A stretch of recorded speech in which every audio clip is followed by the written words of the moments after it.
What's going on, everybody? This is TonesBalones of the TonesBalones YouTube channel fame. I have been a speedrunner of Splatoon since the first game came out. I've held several world records across the game's history.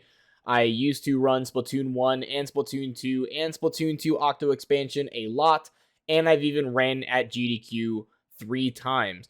So you could say I know a thing or two about the Splatoon single-player story. With Splatoon 3 finally getting a release date launch in about 4 months, we are going to take a deep dive into everything we know so far about the Splatoon 3 single player. In this video, I'm going to be covering the main single player trailer, also titled The Return of the Mammalians, and we are going to be covering predictions as well as some new information that Nintendo of America or Splatoon of America just released on their Twitter account. Unfortunately for me, this first trailer is edited by an actual crazy person, so it's really hard to be able to talk while the stills are going because the editing just goes too fast. So I decided to cut up all the important stills from the trailer and I will be grouping them into the topics that I want to talk about.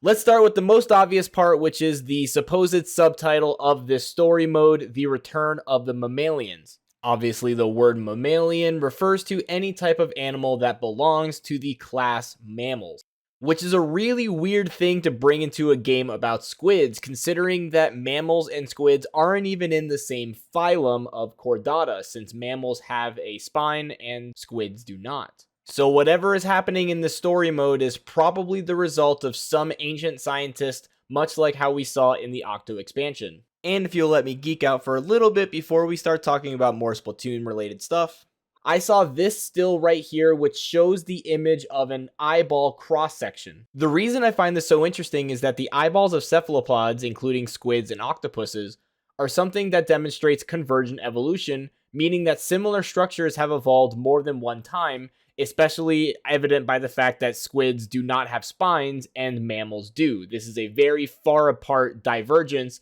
that ended up converging into an eyeball that we see today. Except there is one major difference between the eye of a mammal like the humans and the eye of an octopus, which is that a human has a blind spot right in the back of the retina. This is why we are subject to optical illusions such as dotted lines disappearing on paper or seeing spots whenever you look at a tile floor. If you look at the bottom of the diagram, you'll see that the squid's eye does not have this blind spot, meaning that the eye diagram in the game from this screenshot is in fact a mammalian eye. What does this have to do with the Splatoon lore? Probably nothing, but I love biology and I especially love cephalopods, so I just wanted to share this knowledge with you as well.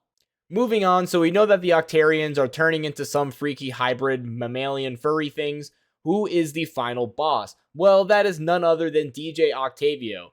Well, we don't know for sure if he's the final boss or not, but we do know that he is at least in the game. This is clearly his suit of armor now on legs instead of floating over the air, but it's the same jukebox and DJ setup that he's had for the entire series. Sorry to anybody who does not like DJ Octavio, but he will be in Splatoon 3. Whether or not he is taken over by the mammalian drug thing is also unknown. However, due to the fact that it is unknown he's the final boss, I want to say that there is some higher up, some evil scientist who is doing these experiments behind closed doors. Throughout the trailer, we see these stills of some scientific research, including some really gross, realistic autopsy of a squid, and also some diagrams of Judd the cat, which to this day is the only mammal we actually know of in the game. Which makes this a little bit more intriguing considering that since he is the only mammal in the game, we are probably going to get a lot of lore behind how Judd was created and why he is the last cat standing, except for Mini Judd or whatever that small cat's name was. Next, let's talk about the returning friendly characters. Obviously, we have Captain Cuttlefish returning in a vacation outfit of some sort. It does seem like he is on vacation and probably will bring that into the story somehow. We also have photos of Callie and Marie also returning, but this time with different color hair. Their ink color seems to not be pink and green. They are both yellow. And they are returning alongside Agent 3 or Agent 4. I guess you can't really tell. But either way, some returning agent from the previous game is wearing Captain Cuttlefish's hat, which means they're probably also going to take a role in the game, hopefully some sort of role with speaking parts so you actually get some dialogue with the previous agent. We have not had that before. Alright, let's get into the meat and potatoes of this video, which is the speculation on what I think the gameplay is going to be like based on the small amount of clips we saw from the trailer.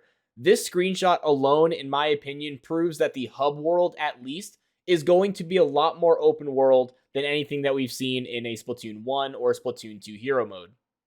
We can see that there is a ton of detail in the design, including the backgrounds and the actual platforms that you're going to be walking on. You have the Moai heads, you have collectibles like the egg canister sitting right there that you can collect and find around the world, and that definitely shows that there's a lot of diversity and variety that we're going to see just walking in between levels.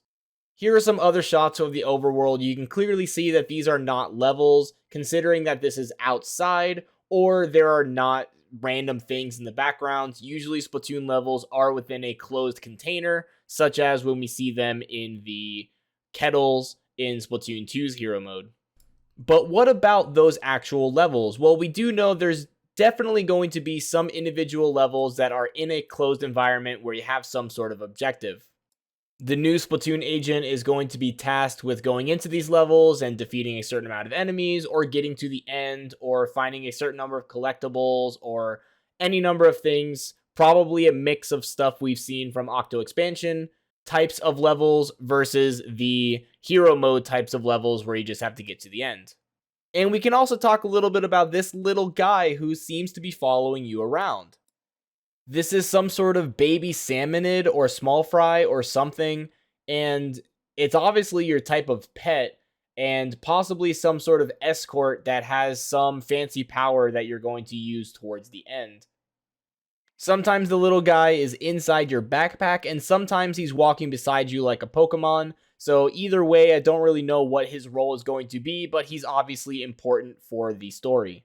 We also have screenshots that show that there are both Zapfish, just like in Splatoon 1 and Splatoon 2, and also the Octo expansion data points which show up at the end of those levels, further proving the point that this is probably going to be a mix between the objectives of the two games. The last somewhat important thing that seems like it's going to take a big role in the story is this sort of net that you throw that can capture a fuzzy ball and turn it into something you can use.